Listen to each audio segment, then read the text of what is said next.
Hey from us at 420 Trainers.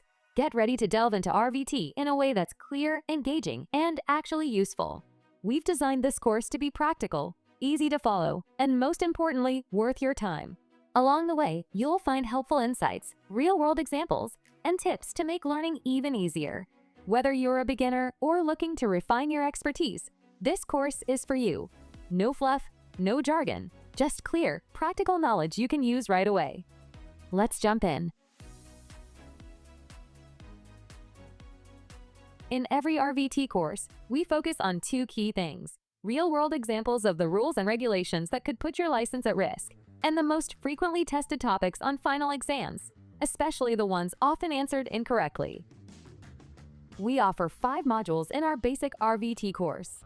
This preview will give you a sampling of how we meld content, graphics, animations, and voiceovers with Knoll's adult learning techniques and behavioral methods. Our goal? To make the RVT experience transcend tedious and become engaging, informative, and even entertaining. Module 1 covers legal, so this excerpt provides agents with some very important facts, with key insights into why many rules and regulations exist in Massachusetts' legal cannabis industry, most of which apply to other states with legalized cannabis as well. Over 50 years ago, in the 1970s, the Nixon presidency did several things to draw attention away from the war in Vietnam, wanting to focus that attention on domestic issues, to try and win another term in the election. One of those steps was the war on drugs, simply for political reasons. We delve into it more in our social equity course, but a major part of this strategy was classifying marijuana as a Schedule I drug. This placed it in the same category as heroin and ecstasy. More importantly, the definition of a Schedule I drug is that it cannot have any medicinal or therapeutic benefits to humans.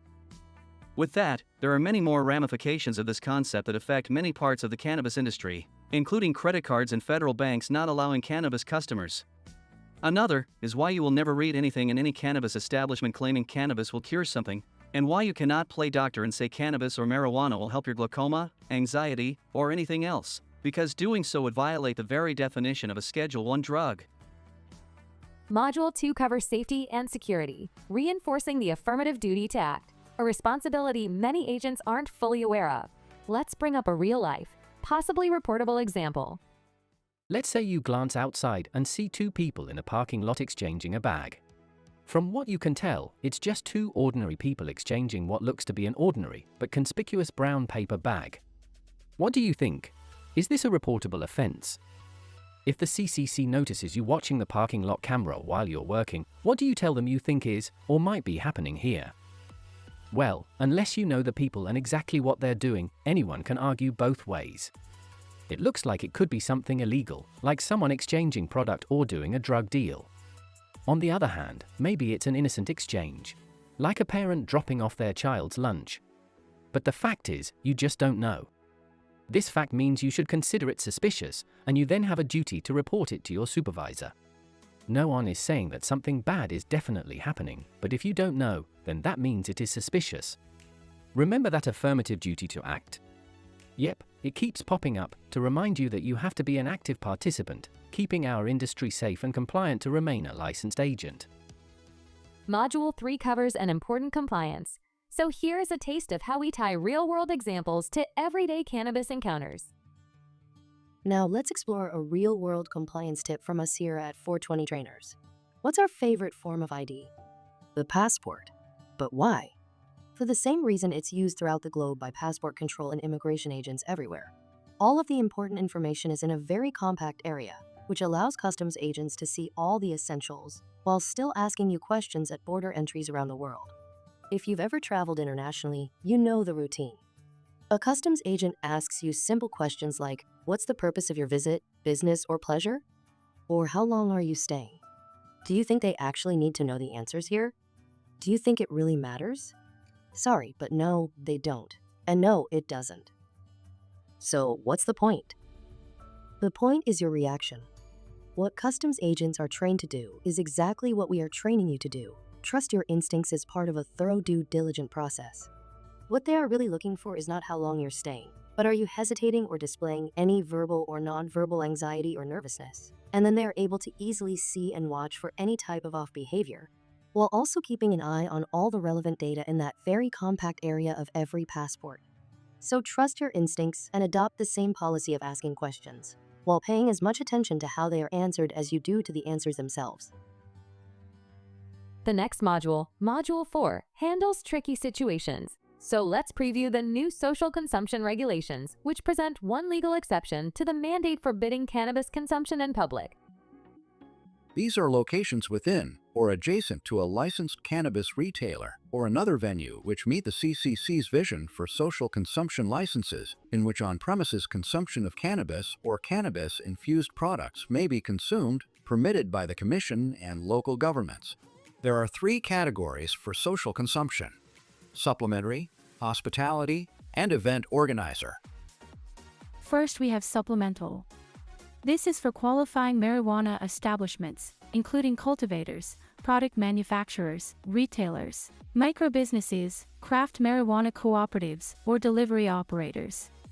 These licenses allow on-site consumption within or attached to an existing establishment, to events within an existing or adjoining facility, and consumption of product purchased on-site. Hospitality. This is for new or existing non-cannabis businesses to host on-site consumption events in partnership with qualifying marijuana establishments. Event organizers would permit on-site social consumption at events at businesses, like lounges, movie theaters, lodging facilities, and gyms. And event organizer. This is for qualifying marijuana establishments to organize and host temporary consumption events, with a maximum of 24 events lasting no longer than 5 consecutive days per year. Only existing marijuana establishments would qualify for temporary on-site consumption permits during events. Exciting, right? Just imagine the possibilities to expose a whole new customer base that social consumption promises. Module 5 talks about cannabis education. Let's wrap up with 2 key insights on ingesting cannabis products. Ingestion occurs when you eat products infused with cannabis, like pills, gels, baked goods, candies, and all the other types of edible products.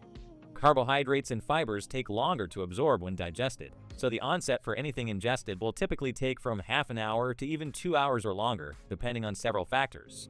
We talked about how delta-9 THC transforms in the liver into the 11-hydroxy metabolite, which has a much higher potency than delta-9, and usually a different tolerance that is dose-related for each individual.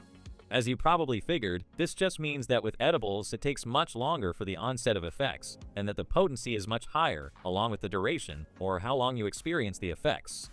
It is also good to remember that the onset of anything requiring digestion will be affected by whether we have an empty stomach when we ingested it. And not only is the onset delayed, but the duration of any effect is longer because of the slower release as the digestive system does its job. Touching on oral absorption, meaning it is absorbed through the mouth, or there is a faster method of absorption called sublingual, from the Latin meaning under the tongue. If you look in the mirror, you will see the small capillaries under your tongue.